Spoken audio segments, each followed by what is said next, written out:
Good evening. This is Tales of the Night, and tonight is heavy. Because tonight's letter doesn't ask for forgiveness. It doesn't beg for understanding. It simply confesses. Something most of us are too afraid to say out loud. I left. I knew you needed me, and I still walked away. Hurt is a strange thing. We often talk about the ones who've been hurt, and rightfully so, but what about the ones who caused it and never got the chance to say I'm sorry? A Riesinger letter it arrived, quietly, no return address, no name, just a folded page, one at the corners, and a sentence scribbled on top. For the one I left behind, I hope you can forgive me, but I don't expect you to. I held that letter for a while before reading it, because some stories, they ask you to pause before you open them. Not because they're long, but because once you begin, you know something inside you will change. This one is a story of silence, of absence, of the moment when someone needed us most, and we failed them. Not because we didn't care, but because we were tired, because we didn't know what to do, because we thought, maybe if we just stayed away it would hurt less for everyone. But pain doesn't vanish just because we walk away. It grows in the spaces we leave empty. And sometimes, it takes 12 years for a person to finally gather the strength to say what they couldn't say back then. This is one of those letters, written too late, but maybe still worth hearing. So tonight, in the quiet, let's listen, not to judge, not to excuse, but to witness. Because some regrets don't fade with time, they just wait for someone to finally say them out loud. Here is the letter from someone who walked away when their best friend needed them most.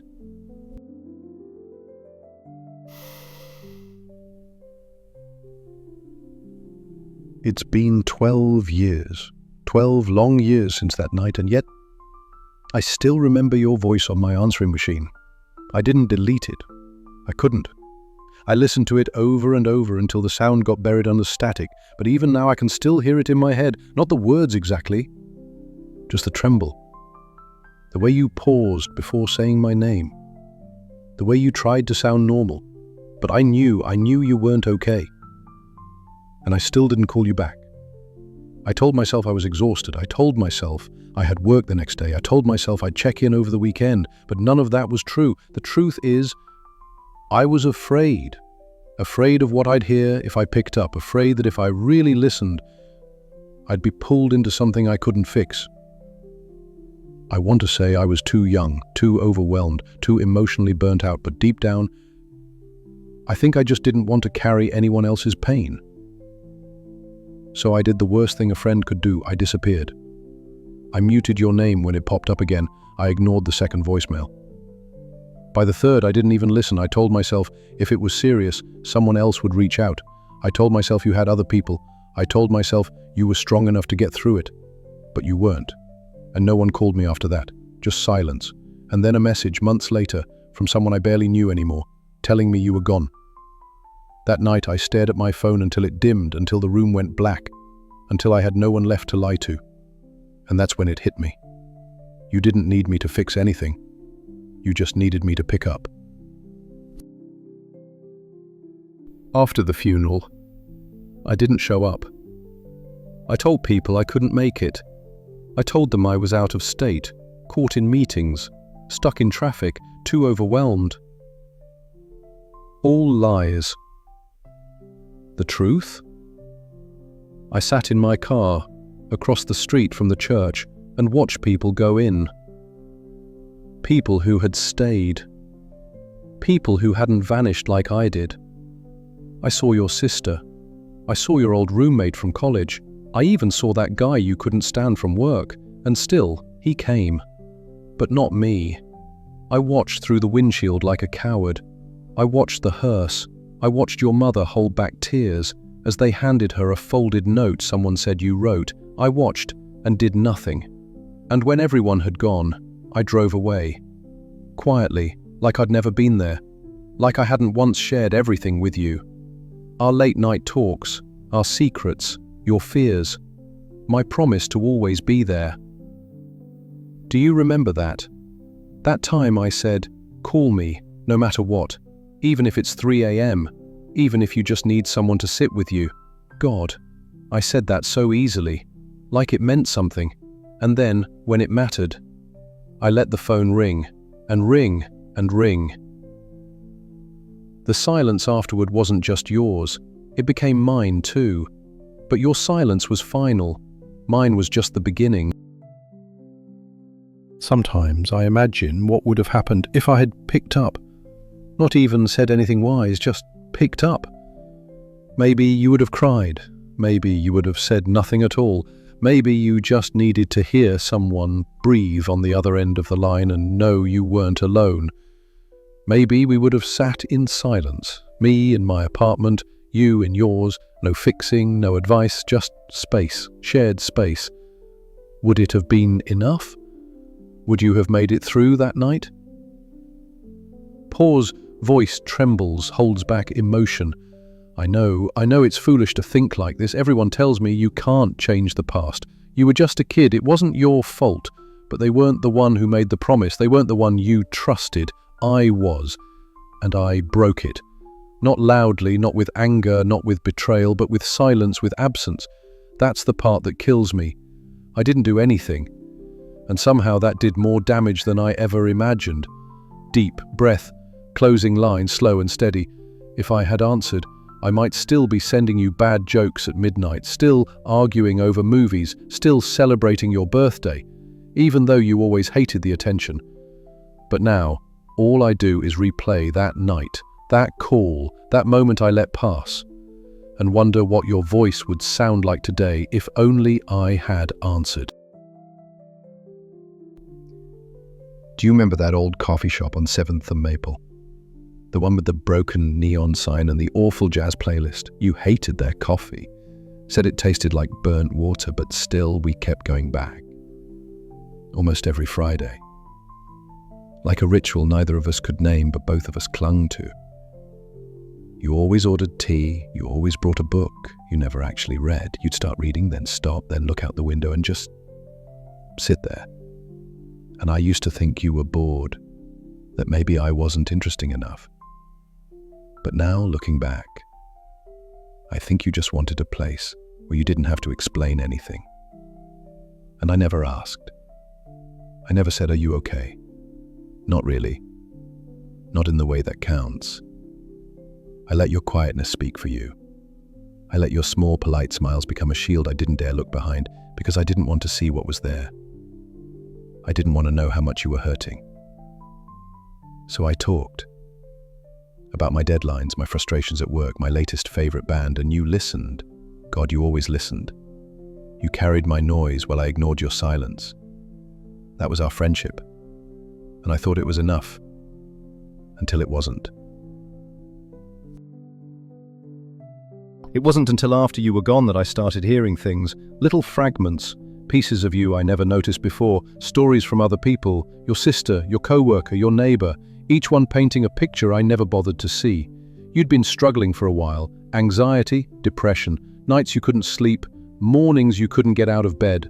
You wore it like a second skin, under your real one, hidden, contained. I should have noticed, should have asked, should have stayed, but I didn't. Because the version of you I chose to see was easier to live with than the version of you that needed help. Voice tightened slightly, emotionally honest. I told myself you were strong, that you'd be fine, that if anything was seriously wrong, you'd say something. But I forgot something crucial. People don't always ask for help when they need it, especially not the ones who've spent their whole life trying not to be a burden. And you were never a burden, not once, not ever. I wish I'd said that. I wish I'd said a lot of things. But most of all, I wish I'd listened before it was too late. It was a Monday. Ordinary. The kind of day you forget as soon as it's over. I was at work, scrolling through emails, complaining to myself about something small, printer jammed, coffee cold, meeting delayed, and then my phone buzzed. A name I barely remembered. One of your old friends, someone I hadn't seen since college. Hey, I don't know if anyone told you yet, but he passed. That was it. One short sentence. Like ripping a page out of a book, suddenly the story just ends. I reread the message, again and again, thinking maybe I misread it. Maybe it meant something else. Maybe past didn't mean that. But it did. You were gone. And the world didn't even pause. No thunder cracked. No clock stopped. People around me kept talking about sales reports and lunch plans, while my chest filled with something sharp and unfamiliar. Not grief. Not yet. First came disbelief, then shame, then that horrible, hollow silence, the kind that screams inside your head and won't let you breathe. I walked out of the office. I sat in my car, and I finally listened to your last voicemail, the one I had never played. You didn't say goodbye. You didn't even say much, just asked if I could call you back, said you were having a hard day, said you didn't want to be alone that night. And then the line went quiet. I let that quiet become forever. People say time heals. They say guilt fades, that you learn to live with it. Maybe that's true for them, but mine didn't fade. It grew. At first it was just a voice in the back of my head, a late-night whisper that said, "You could have done more. You should have picked up." Then it became a shadow, in conversations, in songs, in every time I see someone laugh with their best friend and I think, we used to be like that. It followed me into new friendships. I kept people at a distance, told myself I wasn't built for closeness anymore, told myself I was too busy. But the truth, I was afraid. Afraid I'd fail again, afraid someone would need me, and I wouldn't show up, just like I didn't show up for you. I stopped visiting the places we used to go, avoided streets that sounded like your name, skipped songs you once put on repeat. But no matter how much I ran, you stayed. Not your voice, not your face, but the space where you used to be, it stayed. And so did the guilt. Not loud, not screaming, just there, like background noise you can't turn off. Like the missed call that never stops ringing in the back of your mind. There's a part of me that still wants to defend myself. Even now, after everything, some part of me whispers, you didn't know. You weren't equipped for that kind of darkness. You weren't trained to save someone from that. And maybe that's true.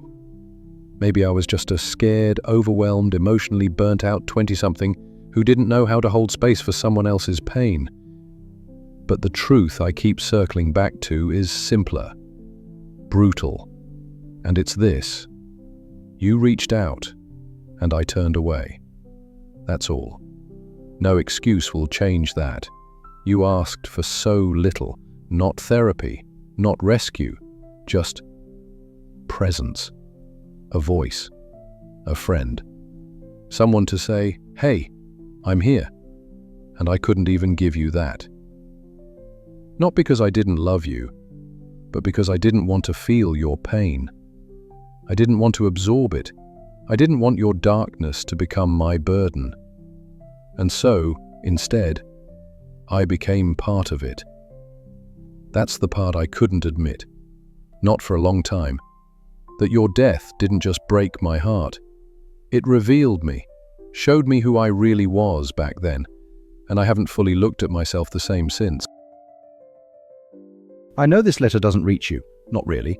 There's no address, no mailbox, no way to make sure these words find their way to wherever you are, if there even is a wherever.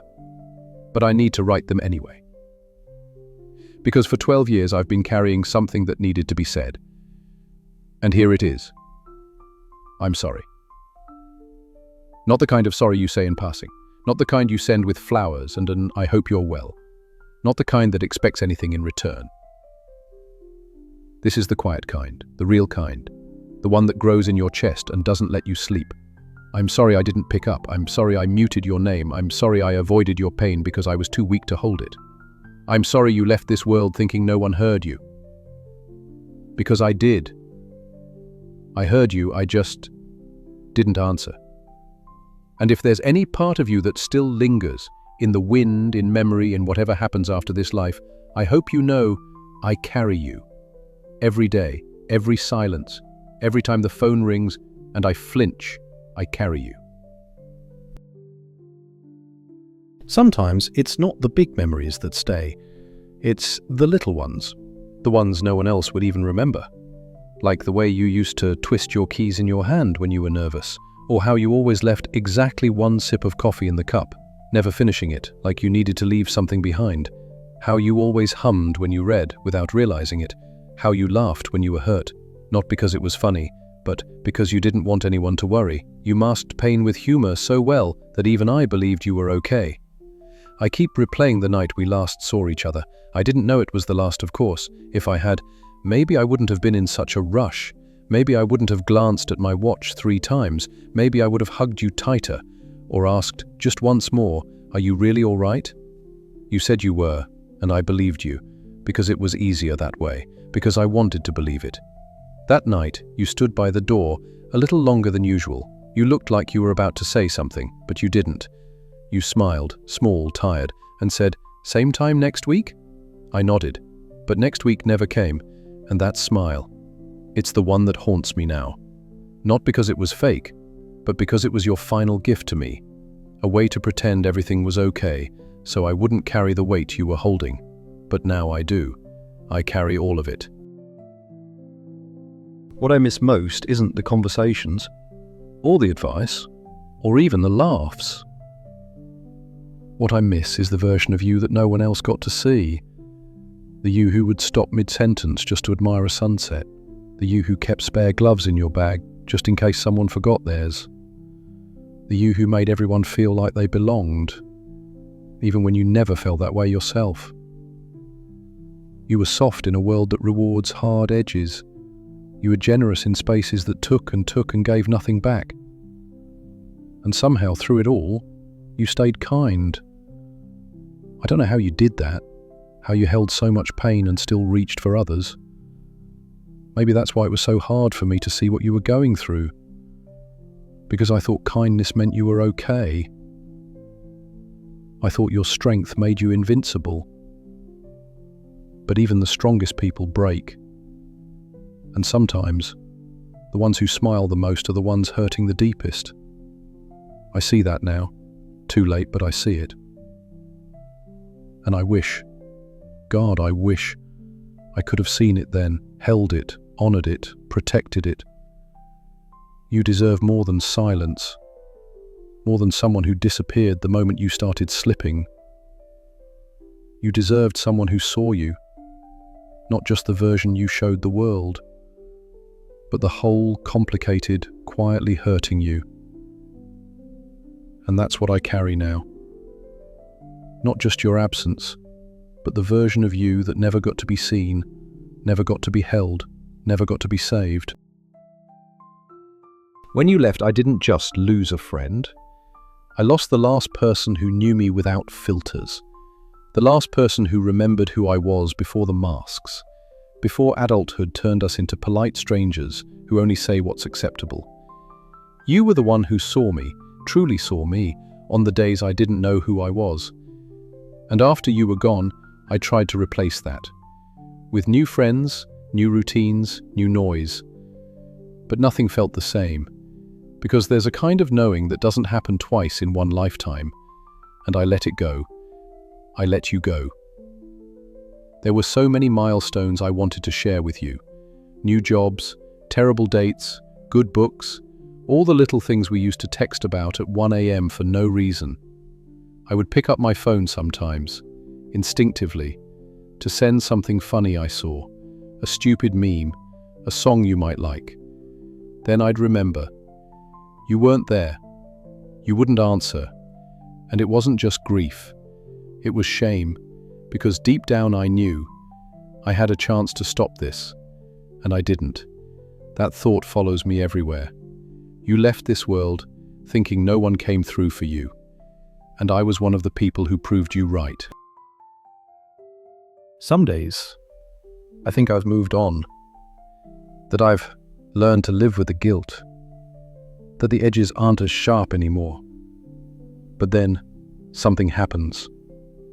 A voicemail from an unknown number, a familiar song in a grocery store, a news story about someone gone too soon, and suddenly, I'm right back in that room, phone in my hand, your name glowing on the screen, me staring, frozen. That's my punishment. Not a courtroom, not public shame, just the moment that never ends. The moment I didn't pick up. I live in that second, over and over. No one sees it. No one hears it. I laugh at the right jokes, show up at work, pay bills, say I'm doing well. But inside, I'm still there, sitting in my apartment, letting the call ring out. And every time I think I've escaped it, it finds me again. In silence, in shadows, in sleep. I don't know if I deserve peace. I don't know if this letter will ever matter, but I know I had to write it, because there's only so long you can carry something like this without trying, even once, to say the words out loud. Sometimes I imagine what you'd say if you could write back. Would you be angry? Would you tell me how much I hurt you? Would you ask me why I never called, why I stayed silent, why I left when I said I never would? I think about that a lot. And sometimes I imagine you being cruel, cold, like you'd want me to feel what you felt. But then I remember you, the real you, and I know you wouldn't say any of that. You'd probably say, "It's okay, I get it." You'd make it easier for me to breathe, even now, even from wherever you are. That's who you were, always giving comfort you never received yourself. And honestly, that's what breaks me more than anything, because you'd forgive me, even when you shouldn't, even when I don't deserve it. And if you did, I wouldn't know what to do with that kind of grace. So tonight I'm doing something I should have done back then. I'm sitting with you. No phone, no excuses, no fear. Just this letter. And everything I never said. I picture you sitting across from me in that old booth at the coffee shop. Steam rising from your tea, your hands wrapped around the mug like you used to. You're quiet, like always, but it's not the scary kind of quiet this time. It's peaceful, like you finally put down whatever you were carrying. And now, I put mine down too. Not because I've earned forgiveness, not because I'm healed, but because I want to remember you without the weight, without the shame. Just you. Your laugh. Your presence. The way you made everything feel lighter even when you were breaking inside. I wish I'd seen that sooner. I wish I'd asked the right questions. Stayed the extra 5 minutes. Opened the damn message. But I can't go back.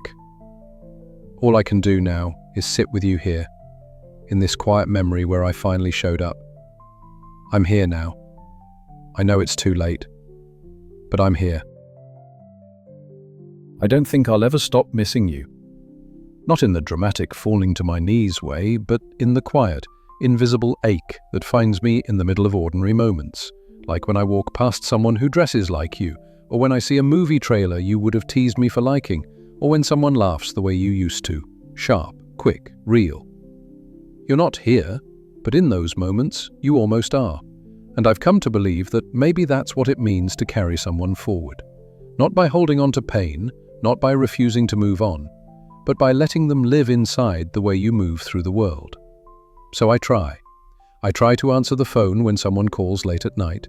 I try to ask people twice if they're really okay. I try to stay when it would be easier to walk away. Because of you, because I didn't show up when you needed me, and I never want to make that mistake again. This is how I carry you now, not just with grief, but with intention. You used to say something that I never really understood at the time. We're not here forever, but maybe we leave pieces of ourselves behind. I used to think it was just one of your poetic nudes, something pretty to say in the middle of a late-night talk. But now, I get it.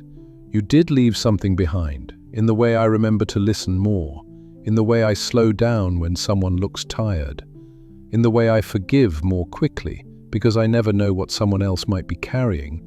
You left a light behind, even if you never saw it yourself. Even if the world convinced you you didn't matter, you did. To me, to a dozen others I've since reconnected with, all of us piecing together who you really were, all of us carrying fragments of you in different corners of our lives. Maybe that's all any of us can hope for, to be remembered not for how we left, but for how we made others feel while we were here. And you made me feel safe, even when I didn't deserve it, even when I failed you. I see that now, and I carry that forward too. For the longest time I thought redemption was something you had to earn, that I had to punish myself first, carry the guilt long enough, hate myself deeply enough, until maybe, just maybe, I'd be worthy of peace. But guilt doesn't clean a wound, it just keeps it open. It took me years to realize that living differently is a form of apology too. So I started small. I returned messages I used to ignore. I showed up when I said I would. I learned to sit with people in their silence, not to fix, not to rescue, just to be there. And when someone said I'm not okay, I didn't panic. I didn't retreat. I stayed. It wasn't easy, it still isn't.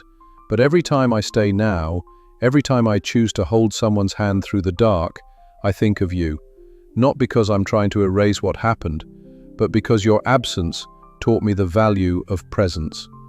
You made me someone who stays, even when it's hard, especially when it's hard.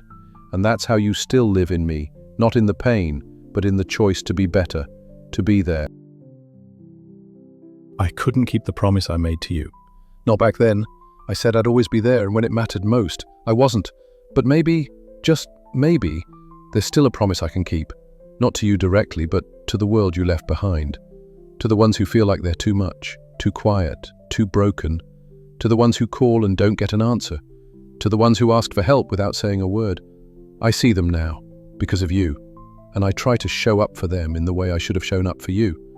I talk less, listen more. I ask twice, I stay longer. I sit with people when they have nothing to say. That's the promise I can still keep. Not because I'm a good person, not because I'm trying to be a savior, but because I know what it feels like to lose someone who just needed one voice, one person, to remind them they weren't alone. I couldn't be that person for you, but maybe I can be that for someone else. And in doing so, in showing up for them, I show up for you too, even now, especially now. I used to think closure came from conversations, from getting the words right, from hearing, "It's okay, I forgive you." But now I know some goodbyes come in silence, in the things we say to ourselves when no one else is listening. This letter won't bring you back. It won't undo the silence I gave you. It won't erase the call I didn't answer. But it's the best I can offer now. A whisper sent out into the dark, hoping it finds a place to land. I've carried this with me for 12 years. The weight, the ache, the not knowing. And tonight, I let it go. Not because I forget, not because I move on, but because I choose to live differently, with eyes more open, with hands that reach, with a heart that stays soft. You're still with me, not in punishment, but in purpose. And that's the goodbye I want to give you, not in shame, but in quiet love. The kind I should have shown you when you were still here.